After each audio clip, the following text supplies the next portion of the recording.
इव सवितर्दुरितानि परासुव यद्भद्रं तन्न आसुव। ॐ यां मेधां देवगणाः पितरश्चोपासते तया मामद्य मेधयाग्ने मेधाविनं कुरु स्वाहा। ॐ सहनाववतु सहनौ भुनक्तु सह वीर्यं करवावहै तेजस्विनावधीतमस्तु मा विद्विषावहै। ओम शांति शांति शांति। आज हम लोग गीता का 14वां अध्याय आरंभ करेंगे। पहले हम लोग 13वें अध्याय तक हम लोग पढ़ चुके थे। ये 14वां अध्याय है गुणत्रय विभाग योग। ये जो 3 गुणों की बात हम सुनते सुनते आए हैं, सत्व रजस तमो, इसी के बारे में इस अध्याय में भगवान ने बताया है। पर इसको आरंभ करने से पहले इसमें जो भगवान ने भूमिका रखी है वह किस दृष्टि से रखी है। इसका जो पिछला अध्याय था 13वां अध्याय, वह था क्षेत्रज्ञ योग। तो ये जो क्षेत्र और क्षेत्रज्ञ विषय में हम लोगों ने पढ़ा था, इसमें हम जानते हैं कि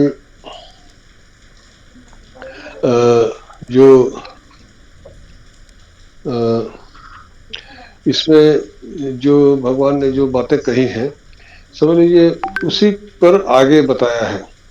इस पिछले अध्याय का जो 13वें अध्याय का जो 26वां श्लोक है, इसमें भगवान ने कहा यावत् संजायते किंचित सत्वं स्थावर जंगमम क्षेत्र क्षेत्रज्ञ संयोगात् तद्विद्धि भरतर्षभ।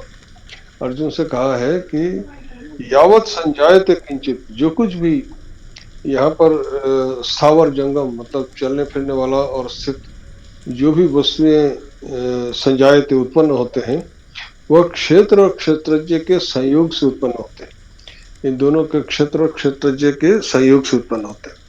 तो यही इसमें कहा गया है कि क्षेत्र है यह शरीर और क्षेत्रज्ञ है उसके भीतर का वह आत्मा, जीवात्मा। इन दोनों के जो संयोग होता है तभी कुछ उत्पन्न होता है। केवल एक शरीर कुछ भी करने की स्थिति में नहीं होता अगर उसके भीतर वह आत्मा न हो, और आत्मा शरीर के बिना कुछ नहीं कर सकती। इन दोनों का योग आवश्यक है। इस जो भी स्थावर जंगम पदार्थ, जो भी सृष्टि हमें दिख रही है, जो भी उत्पत्ति है, वो इसी के माध्यम से हुई है। यावत् संजायते, जो उत्पत्ति हो रही है इन्हीं दोनों के संयोग से हो रही है। फिर इसके पहले भी एक श्लोक है 21वां, जिसमें कहते हैं पुरुषा प्रकृतिस्थ हि भुंक्ते प्रकृतिजान गुणान कारणम गुण संगोस्य सदसद योनि जन्मसु। जो अलग अलग योनियां होती हैं, 21वें श्लोक में कहा है पुरुषा प्रकृतिस्थो हि भुंक्ते प्रकृतिजान गुणान कारणम गुण संगोस्य सदसद योनि जन्मसु। जो पुरुष और प्रकृति, जो प्रकृति के प्रकृति से उत्पन्न प्रकृति जान गुणान, प्रकृति से उत्पन्न जो गुण समूह है, उनको जो भोग करते हैं, भोगते पुरुष प्रकृतिस्थ, पुरुष उस प्रकृति में अधिष्ठित है। इसीलिए जो ये भोग है, अर्थात ये सुख दुख का जो भोग होता है, वह यदि शरीर नहीं है तो यह भोग नहीं हो सकता। बिना शरीर के कोई भोग नहीं हो सकता। तो ये जो पुरुष प्रकृति अर्थात इस शरीर में अधिष्ठित है, इसीलिए उसको भोग कर सकता है। और कारणम गुण संग्रहस्य सदस्य जन्मसु, तो यह उसका जो प्राकृतिक गुणों के प्रति जो उसकी आसक्ति है, उसी के कारण यह सब होता है। इन्हीं को इन्होंने जो सत्व आदि जो गुण है, इनसे जो आसक्ति है, इनसे जो उत्पन्न होती है चीजें, अर्थात प्राकृतिक गुणों के प्रति गुण संग, मतलब कि उन जो ये जो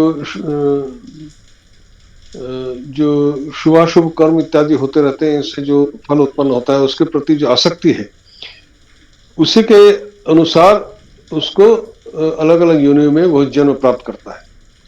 तो ये सब, ये जो श्लोक है, इसके बाद एक और श्लोक है 34वां श्लोक है। देखिए 34वें श्लोक में भगवान क्या कहते हैं, जो अंतिम श्लोक है इस 13वें अध्याय का। क्षेत्र शत्रयोरेवम् अंतरम ज्ञान चक्षुषा भूत प्रकृति मोक्षम च ये विदुर यान्ति ते परम। तो ये कि क्षेत्र क्षेत्र जी का जो यह भेद है, इसको जिन्होंने अपने ज्ञान चक्षु के द्वारा जो जान लिया है, जो जान लेते हैं, तो वो मोक्ष को प्राप्त होते हैं।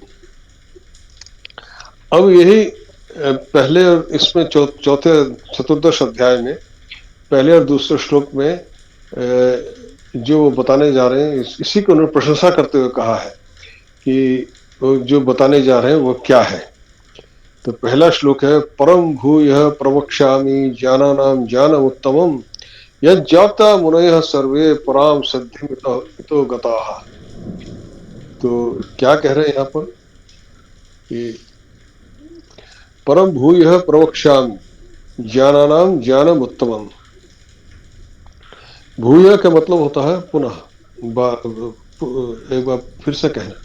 प्रवक्ष्यामि वच धातु का यह लिट लकार अर्थात भविष्यत कालिक रूप में प्रवक्ष्यामि।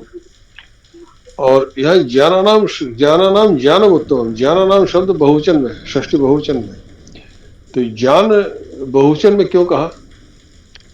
ज्ञान तो हम जहाँ तक अब तक जो ज्ञान शब्द की जो अभिप्राय है वही है कि अपने को, अपने स्वरूप को जानना, इसी को ज्ञान कहते हैं।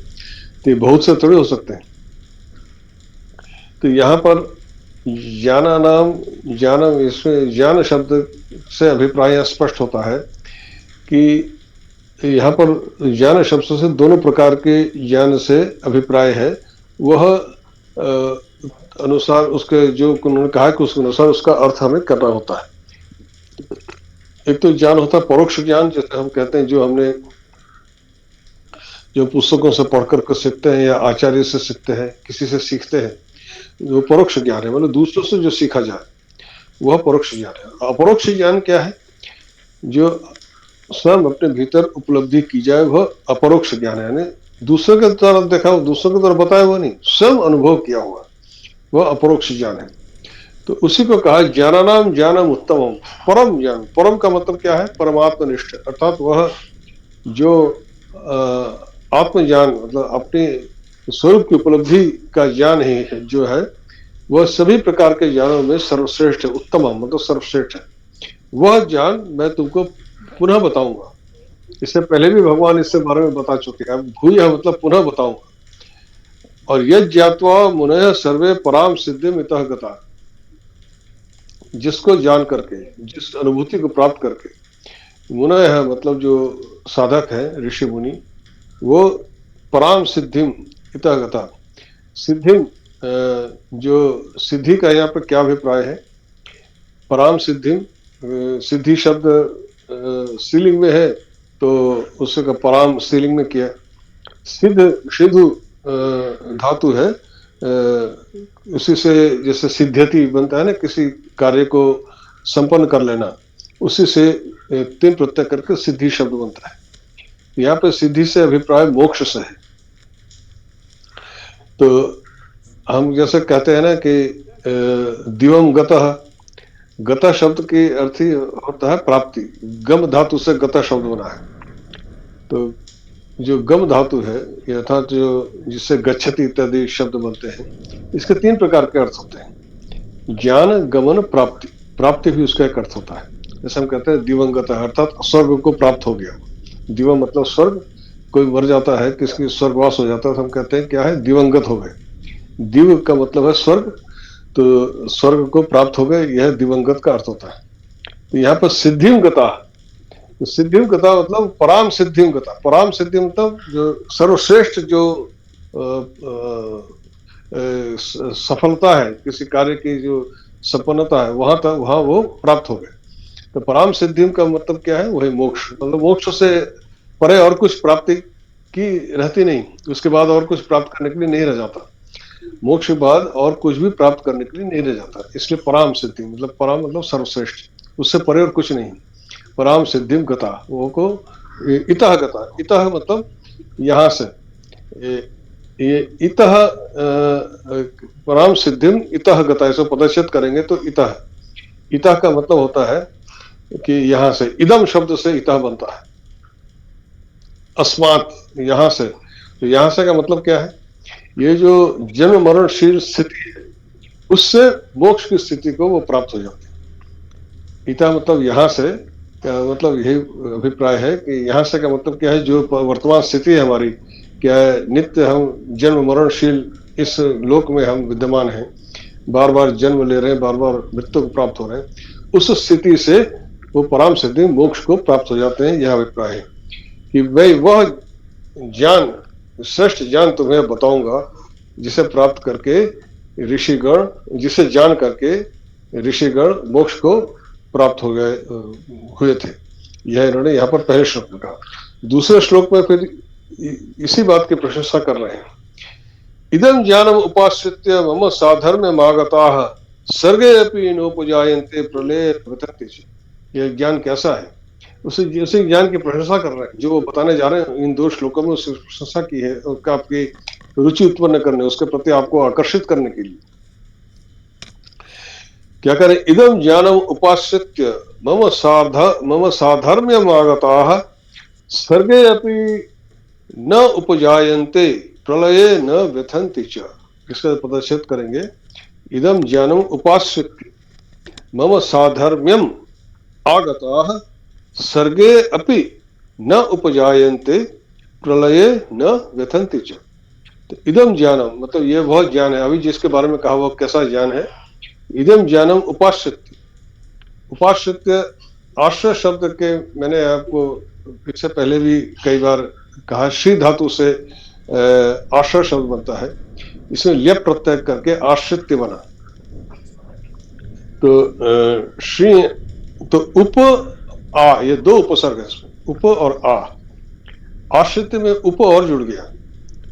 आश्रय का मैंने आपको अभिप्राय बताया था कि आश्रय लेना मतलब क्या होता है कि जैसे कि धूप और वर्षा से बचने के लिए आप किसी छत के नीचे चले जाते हैं, उस छत का आश्रय लेते हैं, अर्थात जो बाहरी चीजें हैं उनसे, जो बाहरी चीजों का जो आक्रमण है उससे बचने के लिए, अर्थात जो इंद्रिय सुख के लिए जो आकर्षण की वस्तुएं हैं उनसे बचने के लिए आप भगवान का आश्रय लेते हैं। और उप का अर्थ होता है निकट, निकटता। तो इदम ज्ञानम उपाश्रित्य, इस ज्ञान के पास जाकर के, अर्थात ज्ञान का आश्रय लेकर के इसके पास चले जाइए, इस ज्ञान को आश्रय कर लीजिए, इसको पूरी तरह अपना लीजिए, अर्थात इसी को अपने जीवन का साधन बना लें। मम साधर्म्यम आगताः, ये जो इन्होंने पिछले श्लोक में कहा था ना, मुनयः सर्वे पराम सिद्धिम इतः गता, तो इतः गता का मतलब सिद्धिम का मतलब जो मोक्ष कहा, उसी को यहाँ मम साधर्म्यम आगताः। मम साधर्म्यम मतलब मेरे स्वरूप को प्राप्त हो गए। साधर्म्यम मतलब जो अपनी स्वरूपता है, उनका अपना स्वरूप है, अर्थात अविनाशी अव्यय स्वरूप उनका जो है, उसी में वो एक रूपता उसको प्राप्त हो गया, अपने स्वरूप को जान लिया, अर्थात वो वही है, यह स्वरूप जानना। तो वही साधर्म्यम का यही अभिप्राय है, जो इन्होंने इससे पहले पराम सिद्धिम कहा, वही यहाँ पे साधर्म्यम का वही अभिप्राय है कि मेरे स्वरूप को उन्होंने, मोक्ष का मतलब अपने मेरे स्वरूप को प्राप्त कर लिया। वो आगता मतलब आ गए, प्राप्त हो गए। इसी जो मैं तुमको कहने जा रहा हूँ, बताने जा रहा हूँ, इसी ज्ञान को अपना करके, इसी ज्ञान को का साधन करके, उपाश्रित्य का मतलब उसको साधन करके वो मेरे स्वरूप को प्राप्त हो गए। तो उसका फल क्या हुआ, सर्गे अपि न उपजायन्ते, सर्गे अपि, सर्ग जो है सृज धातु से घय प्रत्यय करने पर सर्ग शब्द बनता है। सृज माने व्यक्त होना, अभिव्यक्त होना, जैसे सृजन कहते हैं ना, सृष्टि, इसी सृज धातु से सृष्टि शब्द बना है। तो सर्ग मतलब सृष्टि के समय में जब सृष्टि होती है, न उपजायन्ते। अब उपजायन्ते शब्द का यहाँ जो अभिप्राय है इसको हम लोग समझें। प्रत्येक शब्द के पीछे जो अभिप्राय है उसको हमें समझना होगा। उसके धातुगत रूप में जाने पर ही उसका अभिप्राय व्यक्त होता है, समझ में आता है। यहाँ पे जन्म लेते हैं ऐसा भी कह सकते थे, पर उपजायन्ते ऐसा कहा। हम लोक में हम जो शब्द व्यवहार करते हैं उससे भी हम इसका अर्थ समझ में आ सकता है। जैसे शैलन जी अपना माइक म्यूट कर लीजिए। शैलन जी अपना माइक म्यूट करिए। और हम कहते हैं जैसे धान या गेहूं की उपज, उपज कहते हैं ना, उपज, उपज का क्या अभिप्राय है? फसल की उपज हम कहते हैं ना, यही उपज। उपज का क्या मतलब है कि जब हम बीज को धरती में, जमीन में रोप देते हैं तो वह उसको, उसकी जो आवश्यकता है, हवा पानी भूमि की जो उसको प्राप्त होती है, उससे वो बीज अपने स्वरूप को त्याग करके वह अंकुर होकर के फूट निकलता है। तो बीज का स्वरूप उसका नष्ट हो जाता है और वह इसी को उपजना कहते हैं। तो वो क्या कहते हैं, न उपजायन्ते, जो मेरे स्वधर्म को प्राप्त करके फिर उस जो मेरा स्वरूप है वो उसका नष्ट नहीं होता।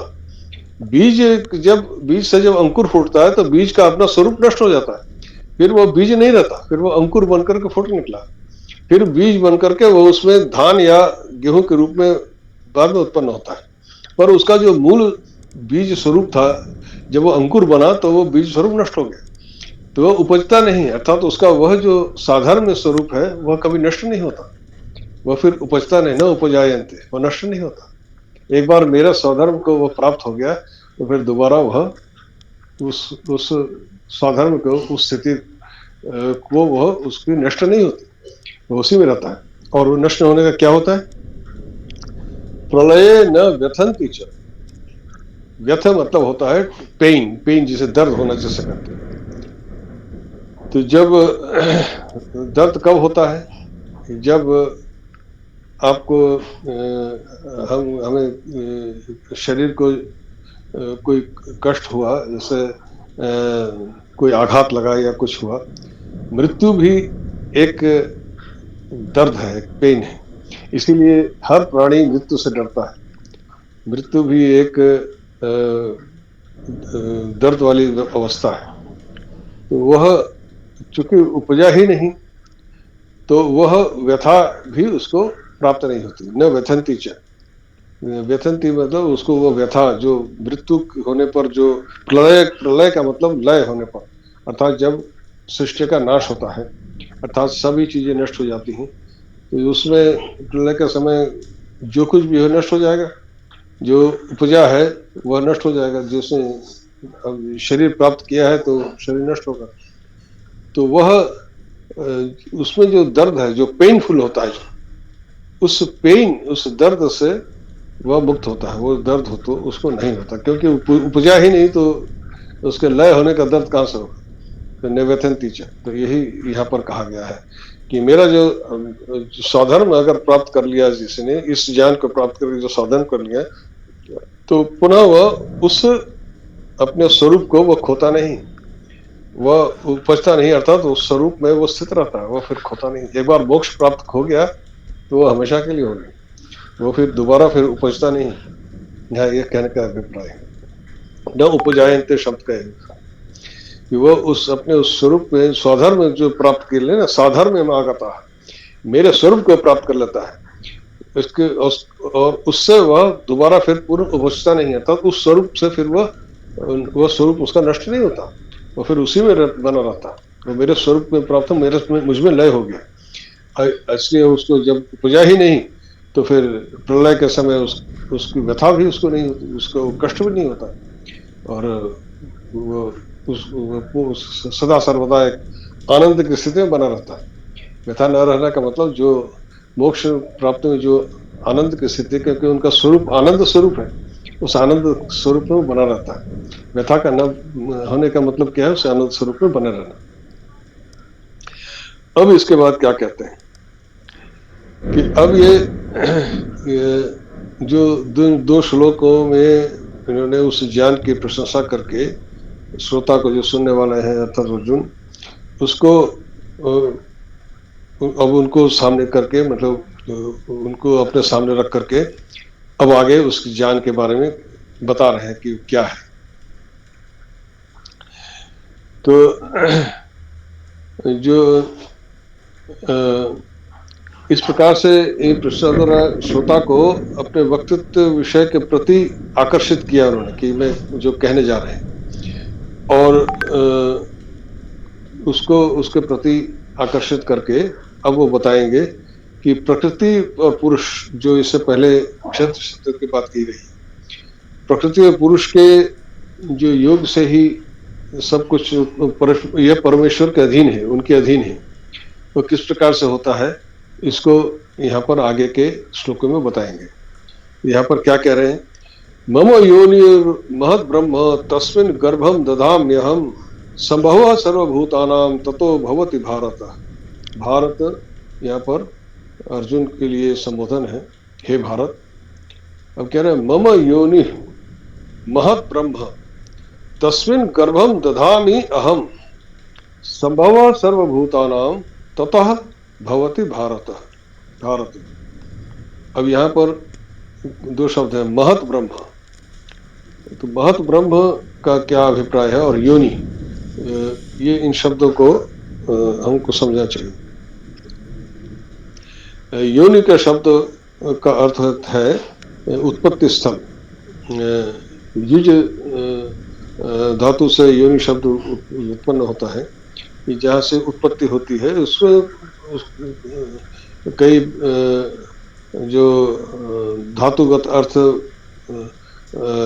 इसमें परिवर्तन होते हो जाते हैं प्रत्ययों के कारण। तो योनि शब्द का अर्थ होता है जो मूल, अर्थात जहाँ से उत्पत्ति हो रही है। तो इस महत ब्रह्म का क्या अभिप्राय है? ब्रह्म शब्द को पहले समझें। ब्रह्म शब्द की व्युत्पत्ति क्या है? एक ब्रिंग ही धातु है, ब्रिंग ही वृद्धो, ब्रिंग ही वृद्धो, यह धातु पढ़ी गया है।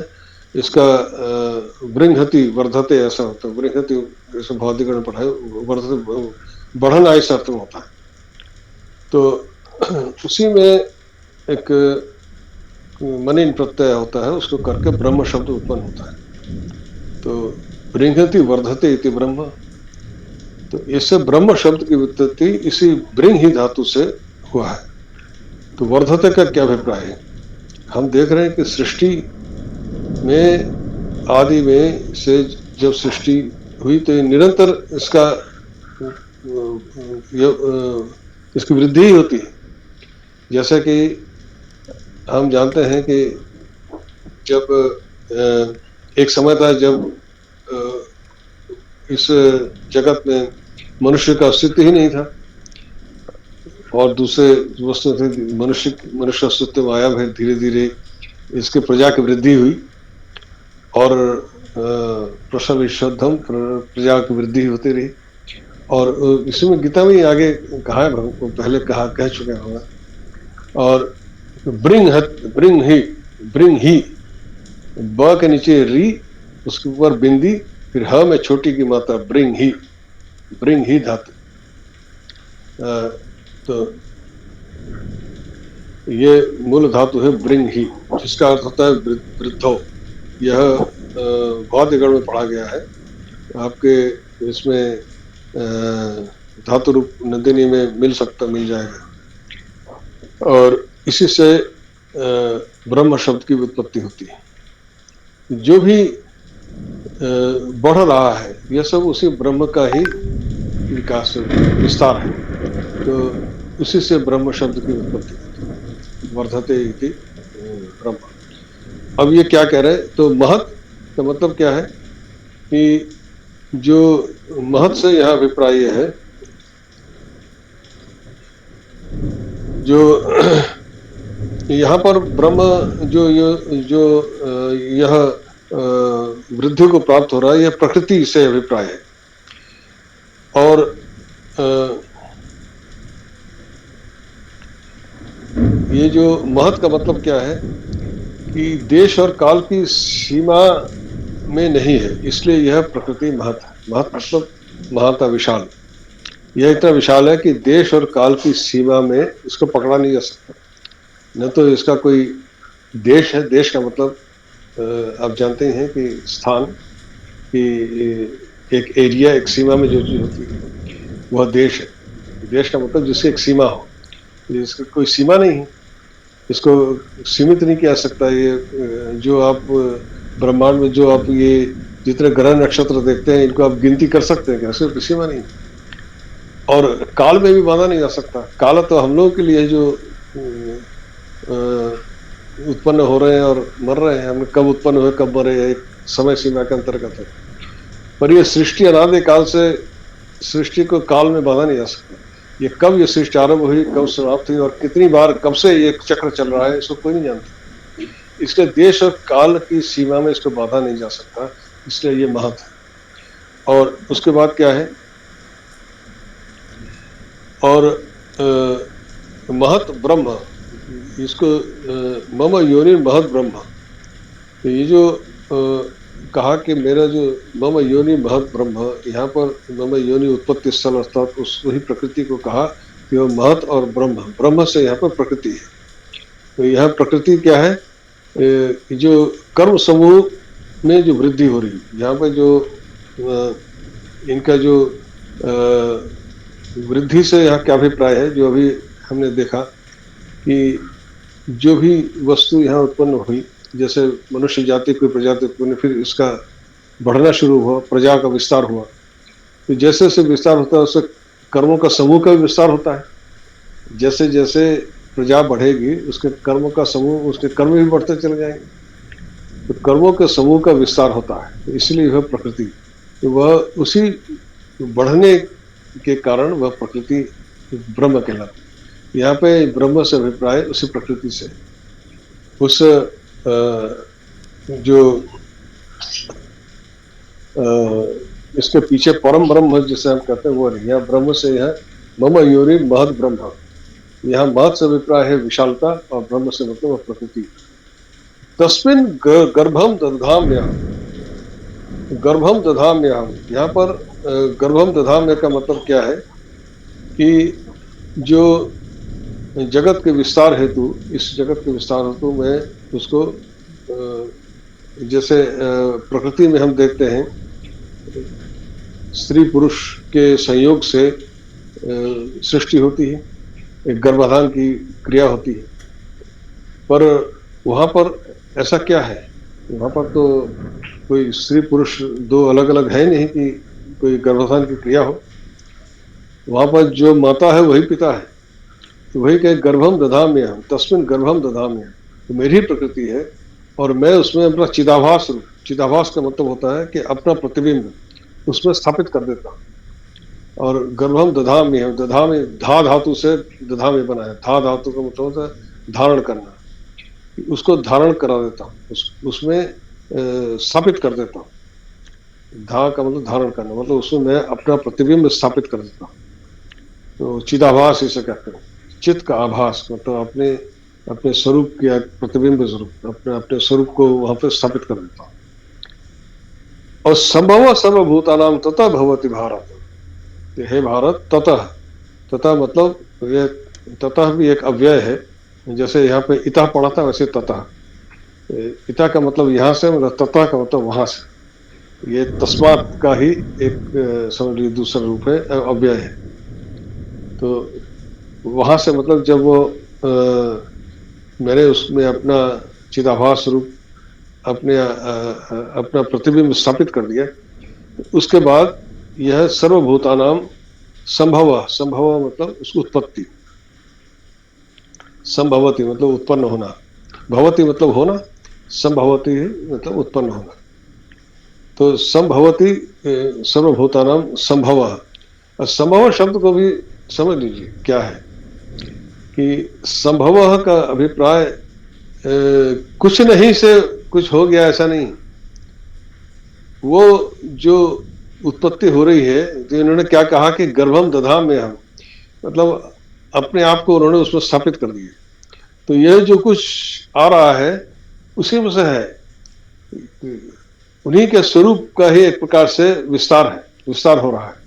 तो इसीलिए बार बार कहा है कि ये जो कुछ भी आप देख रहे हैं वो सब ब्रह्म ही है, उन्हीं का स्वरूप का विस्तार हो रहा है। संभव सर्वभूतानाम तथा भवति भारत, ये जो कुछ भी उत्पन्न हो रहा है, जो कुछ तुम देख रहे हो वहीं से हो रहा है, क्योंकि मैंने उस प्रकृति में अपने आप को स्थापित कर दिया है और फिर वहीं से वह सब कुछ उत्पन्न है। गर्भम दधाम में हम, तो गर्भम दधाम में हमका अभिप्राय यहाँ पर हमको समझना होगा कि जैसे मनुष्य लोक में स्त्री पुरुष में गर्भाधान की क्रिया होती है, यहाँ पर ऐसी भी क्रिया नहीं हो रही। यहाँ पर भगवान ने स्वयं अपने आप को प्रकृति में स्थापित कर दिया, गर्भम दधाम हम, यही अभिप्राय है। और वहां से फिर यह संभव हो रहा है, समस्त सर्वभूतानाम तथा भारती भारत, वहां से फिर यह सर्वभूतानाम जो भी आप देख रहे हैं, जो यहाँ पर पिछले अध्याय में 26वें श्लोक में कहा गया, यावत संजायते किंचित सत्वम स्थावर जंगम क्षेत्र संयोगाद बुद्धि भाव। तो यह जो कुछ भी दिख रहा है स्थावर जंगम, वही यहाँ का सर्वभूतानाम संभव यहाँ से उत्पन्न हो रहा है। फिर ये क्या, चौथे श्लोक में क्या कहते हैं, सर्व योनिषु कंतोय मूर्तय सर्वभवती याह तासाम ब्रह्म महद योनिर अहम बीज प्रदः पदा पिता। तो यह क्या कह रहे हैं कि हे कौन्तेय, वही अर्जुन को पुनः संबोधन कर रहे हैं कि सर्व योनिषु, सभी योनियों में, सर्व योनिषु मतलब सभी योनियों में, मतलब कि जो देव मनुष्य पशु पक्षी जो भी इतर प्राणी हैं, सब में योनि का मतलब सभी प्रकार के। मूर्तयः, मूर्तय मूर्ति शब्द का ये बहुवचन है, मूर्त है। मूर्ति शब्द मूर्छा शब्द से, मूर्ति शब्द की उत्पत्ति दिक्तिन प्रत्यय करने से, मूर्छा एक शब्द है, ह्रस्वकार है मूर्छा, इसी से दीर्घ होकर के मूर्छा शब्द भी इसी से बनता है। जैसे कहते हैं ना, मूर्छा मतलब अचेतन हो जाना, तो यह इसी मूर्छ शब्द से ही मूर्ति शब्द की उत्पत्ति हुई।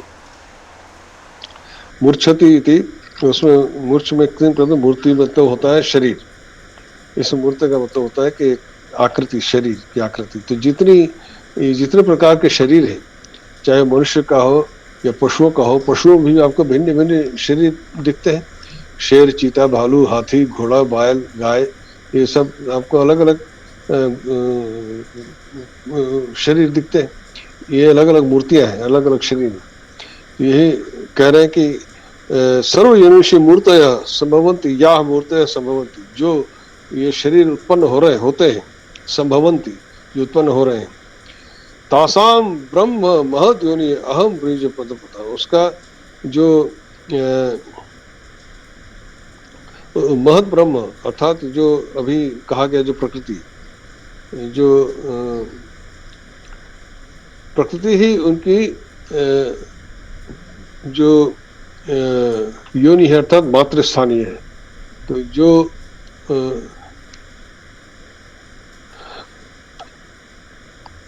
प्रकृति योनि, प्रकृति योनि मातृ स्थानीय, मतलब जो यहाँ पर इन्होंने जो समझाया है उसी प्रकार से समझाया है जैसे जो हम समझ सके। प्रकृति को मातृ स्थानीय बताया, इसी प्रकृति को माँ के रूप में पूजा जाता है कि जो जन्म लेता है, जो सृष्टि जितने भी कहा, सर्व योनिषु कौन्तेय मूर्तयः संभवन्ति याः, ये जितने भी आपको चाहे वो देवता हो, मनुष्य हो, पशु हो, पक्षी हो, जो भी आपको मूर्तियां दिख रही हैं, जो शरीर दिख रहे हैं, वो सब कहाँ से उत्पन्न हो रहे हैं, तासाम ब्रह्म महत योनि, तासाम ब्रह्म महत योनि। तो महत ब्रह्म योनि, महत ब्रह्म जो तासाम योनि अहम, जो महत ब्रह्म उनकी योनि है, मतलब तासाम महत ब्रह्म योनि, ये इसका जो अव्यय करेंगे, महत ब्रह्म तासाम योनि, महत ब्रह्म तासाम योनि। महत ब्रह्म ने पिछले श्लोक में हमने पढ़ा क्या है, महत ब्रह्म क्या है, मम योनि महत ब्रह्म। इसमें पिछले में क्या कहा, मम योनि महत, अच्छा मेरी प्रकृति है, यहाँ योनि को प्रकृति क्या है, तासाम योनि, यहाँ पर भी वही कहा है कि महत ब्रह्म तासाम योनि, तो इनकी जो उत्पत्ति स्थल है, मूल है, वह महत ब्रह्म है। योनि का मतलब वही है जो मैंने अभी कहा, उत्पत्ति स्थल। तो उत्पत्ति स्थल को यहाँ पर योनि कहा, वही प्रकृति, जहाँ पर जो यहाँ पर कहा कि मम योनि महत ब्रह्म, वही यहाँ पर कहा तासाम योनि, उनके उत्पत्ति स्थल।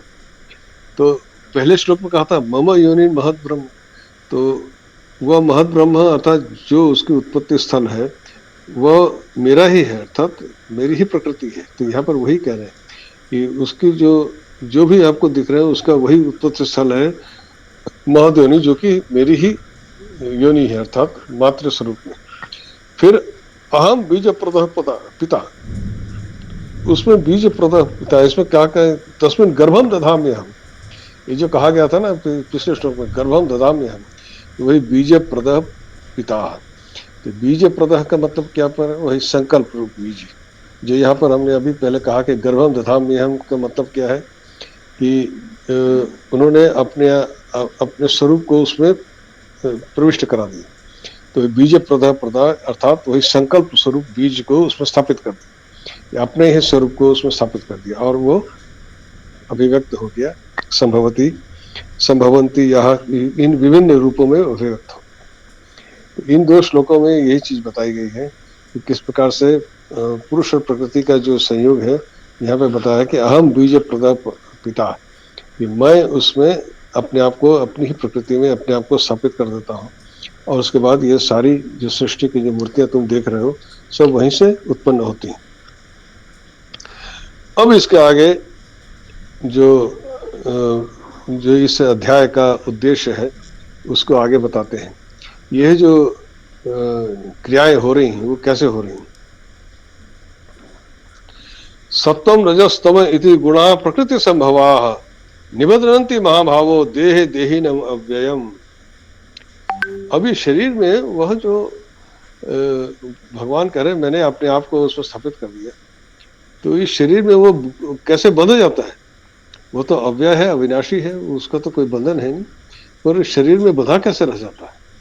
तो क्षेत्र क्षेत्र की जो बात कही गई है उसी में समझ लीजिए आगे ये बता रहे हैं कि वह जो क्षेत्रज्ञ कहा गया है जीवात्मा को, वह तो वो परमात्मा से ही जीवात्मा का जो सीधा संबंध है वही है, पर वह इन शरीरों के भीतर आकर के बंद कैसे गया।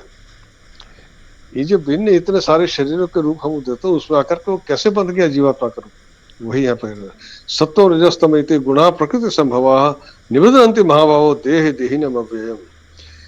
तीनों गुणों के जो मिश्रण से जो क्रिया और प्रतिक्रिया होती है उसके द्वारा ही सृष्टि कार्य चलती है। तीनों गुण जब साम्यावस्था में रहते हैं तब नहीं होती, तीनों गुणों की क्रिया प्रतिक्रिया होती है, तो कोई गुण अधिक है, किसी में कुछ गुण कम है, तीनों गुणों का मिश्रण सभी में होता है, और कहीं कहीं पर जिस गुण का जिसमें जैसा अधिक होता है वैसा उसका आचरण होता है, शरीर होता है, पर इन गुणों के कारण ही वह जो ये जो बंधा हुआ है देहिनम अव्ययम, अव्यय जो अव्यय है अर्थात जो अविनाशी है वह उसमें कैसे बंध गया।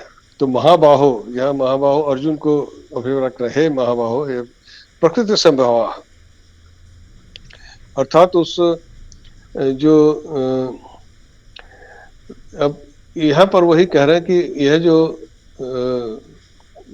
प्रकृति है यह ईश्वर के अधीन है, परमेश्वर के अधीन होने की बात यहाँ पर कहे, किस प्रकार उनके अधीन यह सब कार्य हो रहा है। प्रकृति पुरुष के द्वारा जो संयोग जो सभी भूतों की उत्पत्ति होती है, तो उसमें किस प्रकार से वह इस शरीर में बंधा रहता है। सत्वम रजस तम इति गुण, ये तीन गुण है, सत्वम रजह तमा, ये तीनों नपुंसक लिंग में बोले गए हैं, पर ये तीनों ही बांधने वाले हैं, तीनों ही बंधन है। सत्व गुण को भी बंधन ही कहा है, ये हम आगे देखेंगे। सत्व गुण भी एक बंधन ही है, सत्व गुण से कैसे बनता है, रजोगुण से कैसे बंधते हैं और तमोगुण से कैसे बंधते हैं, वह इन आगे के श्लोकों में भगवान बताएंगे। पर यहाँ पे आगे देखेंगे इसमें क्या कह रहे हैं। इसमें कह रहे हैं कि तो प्रकृति पुरुष के द्वारा इस प्रकृति का संसार का विस्तार कैसे हो रहा है कि जो सत्वम रजस तम इति गुणः प्रकृति संभवा, जो त्रिविध गुण प्रकृति से उत्पन्न है। प्रकृति संभवा मतलब प्रकृति से उत्पन्न। तो प्रकृति से उत्पन्न का अभिप्राय क्या है? प्रकृति तो अव्यक्त है, तो प्रकृति से उत्पन्न का मतलब यही है कि ये जो तीन गुण जब समयावस्था में रहते हैं तब कोई उत्पत्ति नहीं हो रही, तब पता ही नहीं है कि कुछ है उसके अंदर। जैसे ही इनमें असामंजस्य हुआ, क्रिया प्रतिक्रिया शुरू हुई, वही प्रकृति संभवा। तीनों गुणों में जब असामंजस्य होना हुआ तब उत्पत्ति शुरू हुई, प्रकृति संभवा। जब तक ये तीनों गुण उसमें समयावस्था में है तब तक कोई उत्पत्ति नहीं हुई, तब तक तो सब एक जैसे ही है। वहां पर कोई मतलब तीनों अलग अलग नहीं है, क्योंकि तीनों को समान है। तो अलग अलग का मतलब क्या है कि कोई ज्यादा हो गया, कोई कम हो गया। तो ये जो तीन गुणों के असामंजस्य जब होता है, अर्थात जो साम्यावस्था का मतलब क्या है कि वहां पर उन तीन गुण की हमें अस्तित्व का कब पता चलता है? जब उनमें असामंजस्य होता है। जब असामंजस्य नहीं है तब पता कैसे चलेगा? जैसे समुद्र है, जब समुद्र शांत है तब आपको कुछ पता नहीं चल सकता कि उसमें क्या हो रहा है। लेकिन जब लहरें उठने लगती हैं तब आपको पता चलता है कि लहरों का ऊंचा उठना, नीचा उठना, कितनी ऊंची लहर है, उस लहर में कितनी गति है, कितनी तीव्रता है। ये सब तभी पता चलता है जब लहर उठती है। जब तो शांत है तब तो न तो लहर, तब आप जान ही नहीं सकता कोई लहर नाम की कोई चीज है। जब समुद्र शांत है तब आप लहर से परिचित नहीं होते, आपको पता ही नहीं होता लहर होती क्या है। जब लहर उठेगी तभी ना पता चलेगा। उसी प्रकार से जब प्रकृति साम्यावस्था में है तब पता ही नहीं चलता ये गुण है क्या, सत्व रजस तम गुण है क्या, इसका पता नहीं चल सकता जब तक वह साम्यावस्था में है, अर्थात अव्यक्त रूप में पता ही नहीं। जब वो व्यक्त हुए, अर्थात जब असामंजस्य हुआ, तभी उनकी अभिव्यक्ति हुई, तभी यह सृष्टि बाहर आई। और उसी में हमको दिखता है कि कौन सा रज है, कौन सा सत्व गुण है, कहाँ पर रजोगुण है, कहाँ तमोगुण है। और उसका भेद का पता चलता है उन प्राणियों के अपने व्यवहार के अनुसार।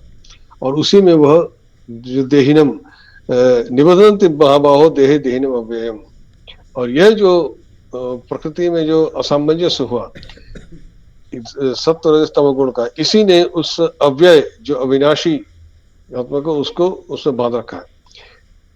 समुद्र में लहर उठ रही है, ठीक है, उस समुद्र की ही लहर है, तो लहर समुद्र से अलग नहीं है, समुद्र की लहर का समुद्र नहीं, समुद्र का ही लहर है, लहर का समुद्र नहीं। इस बात को ध्यान दीजिए, समुद्र के का ही लहर है, लहर का समुद्र नहीं। उस लहर में समुद्र का ही जल है। तो यही है निबधन्ति महाभाव देह देहिन अव्ययम। तो वह जो उस लहर में जो जल है, समुद्र का जल बंधा हुआ है, तो ये जो प्रकृति में जो वो जो बंधे हुए वो सत्व रजस तम गुण ने उनको उसमें बांध लिया है। वो वही उसको उसमें बंधे हुए हैं, कोई दूसरा नहीं। और लहर आप देख सकते हैं कि एक के बाद एक लहर आती रहती है। कहते हैं लहर गिनो, मतलब लहरों की तो संख्या होती है ना। तो पर समुद्र जब शांत है तब आप क्या गिनेंगे, उसमें कुछ है ही नहीं गिनने की। तो जो विभिन्नता दिखती है, गिनने का मतलब होता अलग अलग है तभी तो गिनोगे। तो हमारे जो अलग अलग शरीर है तभी तो हमें दिखते हैं अलग अलग हैं, कोई चीज अलग अलग हुई तभी वो गिनी जा सकती। तो यह जो सत्व रजस तम गुण के क्रिया होने से जो उत्पत्ति होती है तभी ये विभिन्नता हमें दिखती है। अर्थात लहर हमें अलग अलग दिखते हैं, एक के बाद एक पीछे लहर आ रहे हैं। और उसी प्रकार से सृष्टि में भी हमें दिखते रहते हैं, इतने अलग अलग रूप आपको दिख रहे हैं। पर उनके भीतर क्या है? समुद्र की लहर के भीतर जैसा समुद्र का जल ही है और कुछ नहीं। तो इन सब प्रकृति के भीतर वही है, देहे देहिनम अव्ययम, उन शरीरों में वही बंधे हुए हैं, वही उनमें उनके भीतर है। तो यहाँ पर इस वाक्य से ये बात कही गई, सत्व रजस्तम इति गुणा प्रकृति संभवा। अब किस प्रकार से ये बंध जाते हैं, ये आगे के श्लोकों में कहा है। तत्र सत्वम निर्मलत्वात् प्रकाशकम वनामयम सुख संगेन बध्नाति ज्ञान संगेन चानघ। यहाँ पर अनघ कह करके अर्जुन को संबोधित किया। अनघ, अनघ मतलब, अघ का मतलब होता है पाप। यह जो है अघ पापे एक धातु है, परंतु यह आपको धातु रूप नंदिनी में नहीं मिलेगा। धातु पाठ के कई संस्करण होते हैं। एक क्षीर तरंगिनी है कश्मीरी उद्यान कल्हन का रचित, उसमें कुछ धातु अलग अलग धातु वृत्तों में प्राप्त होते हैं। तो अघ एक धातु है, अघयति चुरादिगण, उसका पाप अर्थ में होता है, उसी से अघ शब्द होता है। अनघ न अघ मतलब निष्पाप। तो अर्जुन को यहाँ अनघ कह के संबोधित किया, निष्पाप कह करके, हे निष्पाप अर्जुन। तो ये जो निष्पाप अर्जुन कहा, इसलिए कहा कि जो पाप का यहाँ अभिप्राय है, जो यहाँ कहा ना निर्मलत्वात्, मल होता है गंदगी, जो हमारे चित्त में जो मलिनता होती है, पाप का मतलब मलिनता, चित्त की मलिनता, उस मलिनता जिसमें वह मलिनता जिसमें नहीं है, इसलिए ने कहा। तो यहाँ पर क्या कहा, एक मिनट, वो मलिनता जिसमें नहीं है उसे अनघ कहा। तो अनघ कहने से, क्योंकि यहाँ पर ये सत्व गुण की चर्चा कर रहे हैं। तत्र सत्व निर्मलत्वात् प्रकाशकम अनामयम। तो निर्मलत्वात्, सत्व गुण जो है उसको बता रहा है कि सत्व गुण क्या है और किस प्रकार से सत्व गुण से भी, यह भी एक बंधन है, सत्व गुण भी एक बंधन है, उससे किस प्रकार से यह देहिनम, ये जो जीवात्मा को बांध लेता है। ये तीन गुण हैं, इन तीन गुणों ने किस प्रकार से बांधा है इस अव्यय को, अविनाशी परमात्मा को। तो निर्मलत्वात् का मतलब है कि सत्वगुण चित्त को निर्मल कर देता है। जैसे स्फटिक मणि होता है ना, उसमें कोई मलिनता नहीं होती, उसमें आप देख सकते हैं। ऐसे ही स्वच्छ चित्त में आत्मा का स्वरूप प्रकाशित होता है, इसलिए सत्वगुण को प्रकाशक कहा। जो प्रकाशकम, निर्मलत्वात् प्रकाशकम, उसके जो स्फटिक मणि होती है जिसका बिल्कुल निर्मल होता है, उसमें से प्रकाश की किरण आर पार हो जाती है। तो प्रकाशकम मतलब वह निर्मलत्वात्, तो प्रकाशक का, सत्व गुण प्रकाशक का। फिर अनामयम, तो अनामयम का मतलब क्या होता है, ये जो अम एक धातु है, यह भी चुरादिगण में पढ़ा गया है। अम रोगे, अमयति, रोग अर्थ होता है। तो ये जो आमय का मतलब होता है रोग। तो अनामय का न आमय मतलब निरोग, जिसमें कोई रोग नहीं है। अब रोग होने का क्या मतलब है, यहाँ पर जब शरीर में कोई रोग होगा तो आपका चित्त विक्षिप्त रहेगा। जब शरीर में कोई रोग होता है तो हमारा चित्त शांत नहीं हो सकता, हमारा ध्यान उसी तरफ जाता है कि कैसे मन एकाग्र नहीं हो सकता। अगर शरीर में कोई रोग है तो चित्त को एकाग्र करना संभव नहीं होता। इससे शरीर का निरोग होना बहुत आवश्यक है। तो यहाँ कहें कि क्या कह रहे हैं, अनामयम, तो निरुपद्रव शांत, अर्थात जो बिल्कुल स्वस्थ शांत और प्रसन्न भाव ही सत्व गुण को का प्रधान लक्षण है। तो यह जो अनामयम और प्रकाशकम, निर्मलता का कारण वह प्रकाशक है, और जो निरोग होने के कारण वह शांत है, उसमें कोई किसी प्रकार की विक्षिप्तता नहीं। तो ये सत्वगुण के लक्षण है। तत्र सत्वम, तो ये सत्वगुण का लक्षण बताया। ये क्या है ये लक्षण? निर्मलत्वात् प्रकाशकम अनामयम, अपनी निर्मलता के कारण वो प्रकाशक है, और जो निरोग होने के कारण, अर्थात उसमें किसी प्रकार का उसमें व्याधि नहीं है, और कोई उपद्रव नहीं है किसी प्रकार का, बिल्कुल शांत है, स्वस्थ है, और प्रसन्नता का भाव, यही यहाँ का अभिप्राय है। निरामयम का मतलब, अनामयम का मतलब प्रसन्नता का भाव, यही सत्वगुण का लक्षण है। फिर क्या कह रहे हैं? सुख संगेन बधनाति। अब यह उसको कैसे बंधन में डालता है? सुख संगेन बधनाति ज्ञान संगेन च।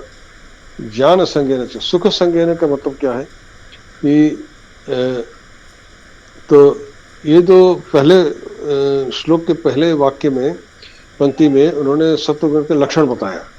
ये सत्वगुण लक्षण क्या है? उसके बाद उसमें कह रहे हैं कि शांत होने से जो बिल्कुल शांत होने से उनकी अपने कार्य में जो सुख प्राप्त होता है, जो सत्वगुण का जो एक प्रकार, मतलब जो अभिव्यक्ति है, वह किस प्रकार से होती है, उसके कर्म किस प्रकार के होते हैं, वह उसको दूसरों की भलाई करने में उसे सुख प्राप्त होता है, उसी में उसे अच्छा लगता है। जैसे किसी को कुछ भला किया, उसी को सत्वगुण को, उसी कार्य में उसको सुख प्राप्त होता है, उस वही सुख उसे बांधता है। जैसे कि रामकृष्ण परमहंस एक कथा के माध्यम से समझाते हैं कि एक यात्री जंगल के भीतर से जा रहा है, उसको 3 डाकुओं ने पकड़ लिया, उसका छीन लिया सामान, फिर उसको एक रस्सी से पेड़ से बांध दिया। उससे एक ने कहा कि इसे मार दो, तो दूसरे ने कहा कि नहीं, मारते क्यों है, इसको पेड़ से बांध के छोड़ देते। तो पेड़ से बांध के छोड़ दिया, फिर चले गए। थोड़ी देर बाद एक उसमें से एक वापस आया, उसने उसका वो बंधन खोल दिया, उसको ले जाके जंगल के बाहर आकर रास्ता दिखा दिया, कहा देख ये तेरे गांव के जाने का रास्ता है। तो परमहंस जी कहते हैं कि जिस 3 डाकुओं में से जिसने कहा था कि इसको मार दो, वो तमोगुण है, और जिसने कहा था इसको मारो मत, उसको बांध कर रखो, वो रजोगुण है, और जिसने आकर के उसको खोल करके फिर उसको रास्ता दिखाते, वो सत्वगुण है। सत्वगुण को सुख किस काम में मिला? उसकी भलाई करने में, कि उसको आकर खोल दिया, उसको घर का रास्ता दिखा दिया। किसी का भला करने में जो सुख मिलता है वो सत्वगुण है।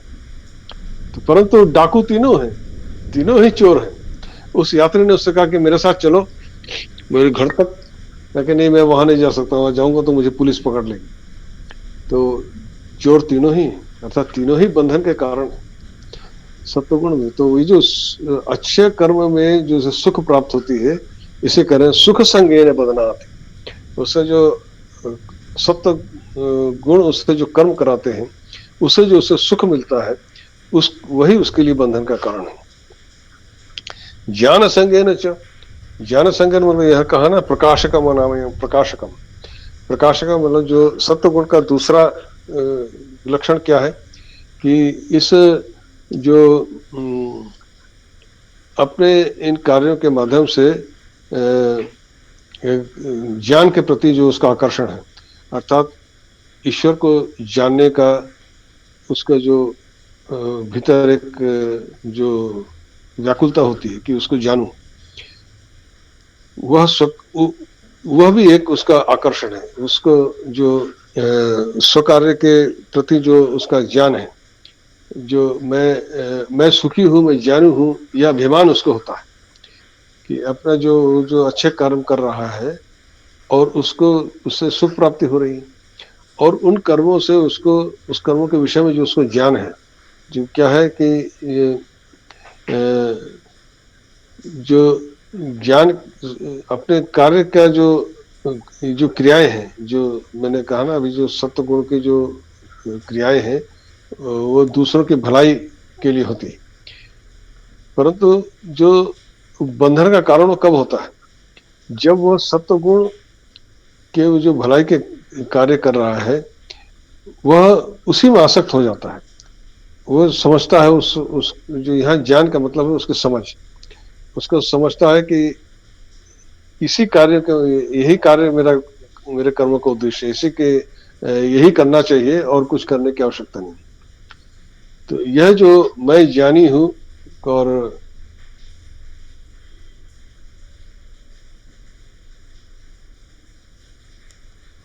तो बोध है, क्योंकि यही ठीक है और दूसरों को ठीक समझता है, दूसरे गलत है।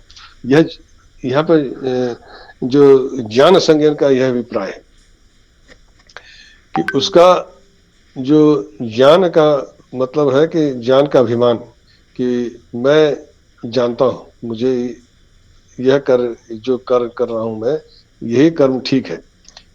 यह ज्ञान के अभिप्राय। ईश्वर को जानने की जो अभिलाषा है वह भी सत्वगुण से ही प्राप्त होती है, क्योंकि यह काम करते करते उसका मन शुद्ध हो जाता है। जैसे परमहंस जी का फिर से एक उदाहरण देता हूँ। ईश्वरचंद्र विद्यासागर का नाम आप सबने सुना है, जो बहुत परोपकारी व्यक्ति थे और सबका कोई भी ऐसा व्यक्ति नहीं था जो किसी मुश्किल में पड़ा हो और उसके पास सहायता करने आया हो और खाली लौट गया हो। सबको वो सहायता करते थे। तो वो परमहंस जी उनसे मिलने आए, परमहंस जी उनसे मिले, उनसे बातचीत किया, परंतु उन्हें ईश्वर की कोई बात नहीं की। और जो उन्होंने कहा कि भगवान ने तुमको शक्ति दी है, तुम सबका इतना भलाई कर रहे हो। तो ईश्वरचंद्र विद्यासागर में एक अहंकार था कि जो कुछ कर रहा हूँ ये मैं ही कर रहा हूँ, भला कर रहा हूँ लोगों का। तो कहने लगे, उन्होंने कहा कि ईश्वर ने क्या किसी को अधिक शक्ति, किसी को कम शक्ति दिया है? वो इस बात को मानने को तैयार नहीं थे कि ईश्वर की शक्ति से कर तो वो समझ रहे थे कि मैं ही कर रहा हूँ। तो उन्होंने कहा कि अगर ईश्वर ने किसी को अधिक शक्ति और कम शक्ति नहीं दी है तो हम लोग तुमको देखने के क्यों आए हैं? तुम्हारे क्या दो सींग निकली है? तो फिर बाद में परम जी ने कहा, देखो ईश्वर चंद्र इतना विद्वान लेकिन फिर भी कच्ची बात कह गया। परंतु फिर उन्होंने कहा कि उसके भीतर सोना है पर अभी मिट्टी में दबा हुआ है, उसे इसकी खबर नहीं। अर्थात वो सब काम करते करते उसका अंतर्मन बिल्कुल सोना का हो गया, लेकिन अभी मिट्टी में दबा हुआ है, उसे अपने भीतर जो सोने की उसे खबर नहीं। अर्थात उसके अपने ईश्वर तत्व के प्रति अभी उसको ज्ञान नहीं हुआ।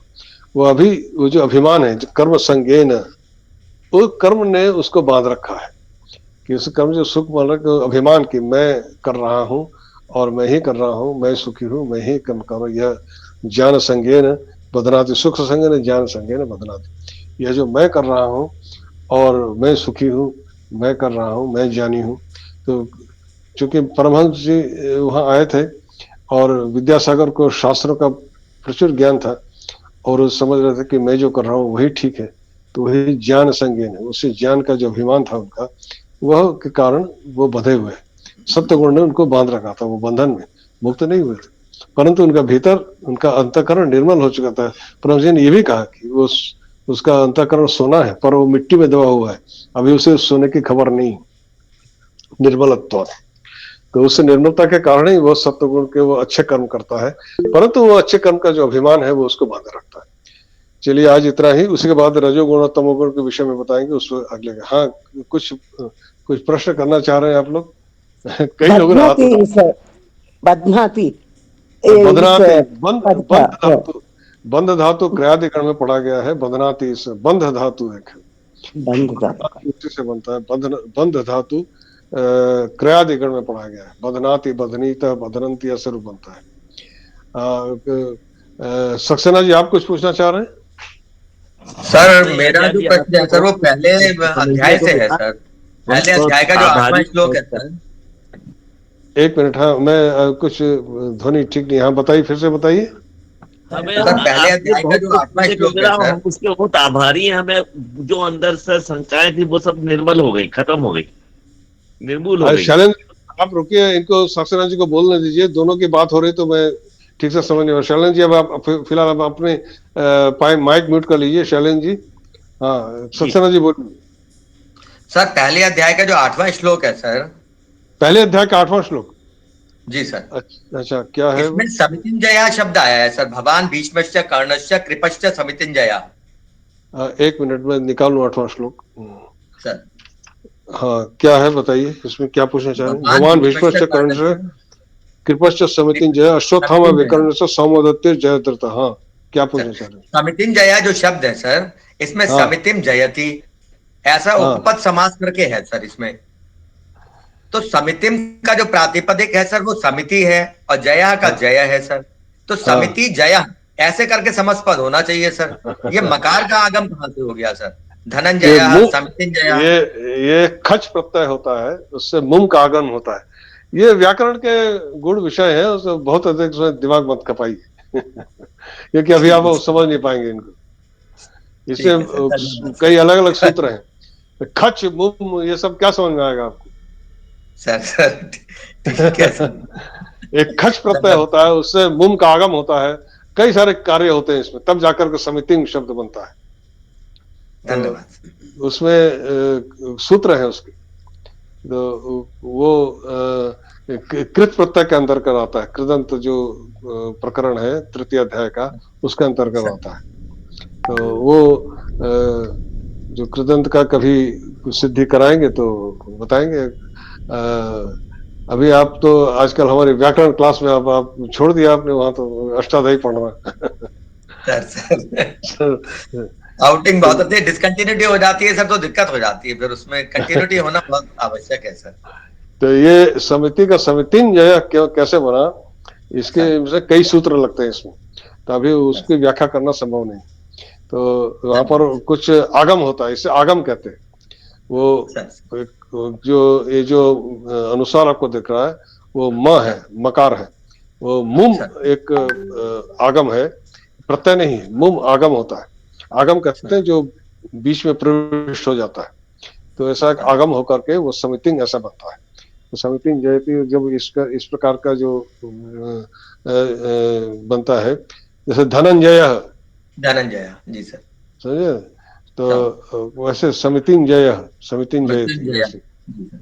वैसे समितिंजय है, वैसे ही बनता है। धनंजय, धनम जयति धनंजय है। सर उसी प्रकार समितिंजय, तो सर उसमें एक मुम का आगम होता है, उस प्रकार से यह शब्द बनता है। तो उसके लिए अलग सूत्र है, वो कभी बताएंगे आपको, अलग कभी सब चर्चा धन्यवाद होगी तब बताएंगे, ठीक है? हाँ, धन्यवाद सर। और अमिताभ जी आप कुछ पूछ रहे हैं? जी अमिताभ ने भी जी हाथ उठाया। जी जी, हाँ प्रणाम सर। सर हाँ, बताइए। ये जो जनरल एक्सपीरियंस है लाइफ का, वो ये है कि जब कोई बहुत अच्छा काम हम लोग करते हैं तो अंदर से खुशी होती ही है। तो हाँ सत्व वाले जो एक्सपीरियंस की बात यहाँ पर आई है, सत्व गुण का, तो हाँ ये तो मतलब एक व्यक्ति के रूप में जो मेरा हाईएस्ट है, या शायद हम बहुत सारे लोगों का जो हाईएस्ट है वो यही ही है। इसको भी छोड़ करके इसके पार, मतलब सत्व गुण को भी पार वाला जो एक्सपीरियंस है वो कभी हो भी पाता है मनुष्य को, या कभी हो भी पाएगा? नहीं होगा ना सत्वगुण। अभी हम इसमें जैसे जैसे आगे बढ़ेंगे तब यही सब रहस्य का उद्घाटन होगा। अभी तो हमने 4 ही श्लोक पढ़े हैं, 5 श्लोक। अभी और आगे बढ़िए, फिर देखेंगे भगवान क्या क्या बताते हैं। जी मतलब उनको पाने के लिए सत्वगुण में आना ही पड़ेगा। जैसे मैंने उदाहरण दिया ना, वो डकैत ने आके जब बंधन खोला तभी तो जा पाया। हम्म, सत्वगुण ही आकर के बंधन खोलता है। सत्वगुण एक बंधन है, पर वो बंधन खोलने वाला भी वही है। ओ जी समझ रहे ना? जी। सत्वगुण स्वयं बंधा हुआ है, पर उस बंधन को खोलने वाला भी वही है। हाँ, आप और शिवचरण जी आप कुछ पूछने जा रहे हैं? नमो नमः सर। आचार्य जी, हाँ। मेरा प्रश्न ये है कि ये प्रकृति के तीनों गुण जीवात्मा को बांधते हैं या बांध जैसा लेते हैं? अगर ये बांध ही लेते हैं तो कभी उसका मोक्ष होगा ही नहीं सर। तो मोक्ष तो इसमें भगवान कह रहे हैं ना कि वो जो प्रकृति उन्हीं की है, उन्हीं की इच्छा से वो बंधा है, उन्हीं की इच्छा से खोल सकते हैं। जो बांधता है वही खोल सकता है, समझ रहे ना? जो जी सर। जो बंधन है ये उन्हीं ने बनाए हैं, तो ये बंधन को खोलने वाले भी वही हैं। इसीलिए बार बार कहा है कि उन्हीं की कृपा नहीं होती है तो नहीं होता है। कोई केवल सोच ले कि मैं अपने तपस्या से ही मुक्त हो जाऊंगा, नहीं हो सकता। जब तक कि उनकी कृपा नहीं हो, बंधन में डालने, बंधन भी उन्हीं का है, खोलने वाले भी वही। तो तभी ये है। धन्यवाद, चलिए आज इतना ही, बहुत बहुत धन्यवाद। और आज इतना ही। अगले सप्ताह में फिर ये बहुत महत्वपूर्ण अध्याय है, इसमें बहुत कुछ आपको हमें पता चलेगा कि क्या गति होती है, किस प्रकार से हम लोग सब इसी में है। पर ये जो इसमें बताया कर्म संज्ञा, जो ज्ञान संज्ञा न, और ये यहाँ पर वही बात है कि मैं कर रहा हूँ, इस अभिमान में जब तक बंधा हुआ है तभी तक कैसे होता है। अमिताभ जी, सर एक और सवाल भी आ गया था मन में। ये क्या? हिंदी वाला शब्द समिति और संस्कृत में जो यहाँ पर समिति सर ने बोला, सक्सेना सर ने, वो दोनों अलग अलग शब्द हैं सर। हाँ, अलग अलग। यहाँ समिति का मतलब है युद्ध। समिति के दो अर्थ होते हैं। समिति एक दो प्रकार से सिद्ध होता है। यहाँ पर जो समिति शब्द है वो युद्ध, संग्राम से अभिप्राय है उसका, संग्राम, युद्ध। समिति युद्ध में जय प्राप्त करने वाला। तो कैसे होता है वो फिर कभी बताएंगे। दोनों अर्थ होते हैं इसके। समिति एक समूह को भी कहते हैं और संग्राम को भी कहते हैं, दोनों ही अर्थ है। जी सर। चलिए, हाँ माधुरी, शांति पाठ कीजिए।